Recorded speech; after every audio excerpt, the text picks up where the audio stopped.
हंगामा सिर्फ संसद में नहीं है बल्कि हंगामा सड़कों पर भी है। और उधर आज सुप्रीम कोर्ट में एसआईआर के खिलाफ ममता बनर्जी की याचिका पर भी सुनवाई होनी है। ममता बनर्जी इसी मामले में दायर अन्य याचिकाओं पर होने वाली अहम सुनवाई के दौरान भी सुप्रीम कोर्ट में मौजूद रह सकती हैं। टीएमसी ने ममता का एक पोस्टर एक्स पर पोस्ट किया है जिसमें मुख्यमंत्री ममता बनर्जी फाइलों के साथ सुप्रीम कोर्ट की ओर बढ़ते दिखाई दे रही हैं। इसी पोस्ट के कैप्शन में उन्हें पीपुल्स एडवोकेट बताते हुए विपक्षी रुख को डेविल्स एडवोकेट बताया गया है।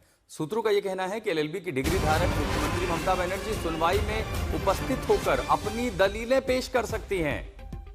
और अगर ऐसा हुआ तो यह भी संभवतः पहली बार दिखाई देगा कि एक राज्य की मुख्यमंत्री सुप्रीम कोर्ट में बतौर वकील अपने ही द्वारा दायर किए गए केस में खुद जिरह करेंगी। ममता बनर्जी ने निर्वाचन आयोग और पश्चिम बंगाल के मुख्य निर्वाचन अधिकारी के खिलाफ 28 जनवरी को ही याचिका दायर कर दी थी। आपको बता दें, एसआईआर के मुद्दे पर पश्चिम बंगाल में घमासान मचा है। बीजेपी जहां चुनाव आयोग की हर कार्रवाई के साथ खड़ी है, तो ममता बनर्जी एसआईआर की कई सारी विसंगतियों को लेकर के आक्रामक हैं और उसी को लेकर के उन्होंने मुख्य निर्वाचन अधिकारी से मुलाकात भी की थी। और उस मुलाकात के बाद उन्होंने आक्रामक रुख अपनाया। उन्होंने सीधे सीधे सीईसी को निशाने पर लिया। और अब जब सुप्रीम कोर्ट में उनके मामले पर सुनवाई होनी है तो ममता बनर्जी खुद दलील देंगी, खुद जिरह करेंगी।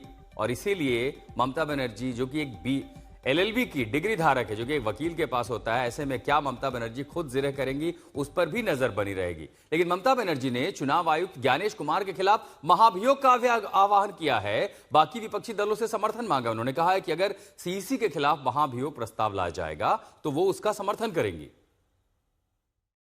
हम भी चाहते हैं उसका इंपीचमेंट हो। नंबर हमारा नहीं है, लेकिन इंपीचमेंट भी हो सकता है ना। परमिशन तो है, रिकॉर्ड तो हो जाएगा। अगर ऐसा कुछ वो करते हैं तो हम भी हमारा पार्टी को एमपीस को कॉन्फिडेंस में लेके डिस्कस करके, हम लोग तो जब कोई पब्लिक इंटरेस्ट में होता है हम सब इकट्ठा होकर ही काम करते हैं, उसमें हमारा कोई एतराज नहीं है। तो तृणमूल कांग्रेस चुनाव आयुक्त के खिलाफ महाभियोग प्रस्ताव के लिए अन्य दलों से बातचीत कर रही है। तो वहीं बीजेपी कह रही है कि 7 बार सांसद और 3 बार सीएम रहने के बावजूद महाभियोग की प्रक्रिया की जानकारी ममता बनर्जी को नहीं है। चीफ इलेक्शन कमिश्नर का जो जिस तरीका से वो एसआईआर कर रहे हैं और उस तरीका का गलत है और पीपल्स का, हर देश का पूरा नागरिक का वोटर राइट को अफेक्ट कर देते हैं। वो नहीं चाहता है कोई वोटर रहे। हाँ, तो इसलिए हम लोग उनका जो इल मोटिव है उसका एगेंस्ट में हम लोग इम्पीचमेंट का चिंता किया है। हम लोग बात भी कर रहे हैं। आज के भाषणের ড্রামা হয়েছে, সন্ধ্যাবেলা চালিয়ে দিয়েছেন ইমপিচমেন্টের মানে জানেন? কত সংখ্যা লাগে জানেন?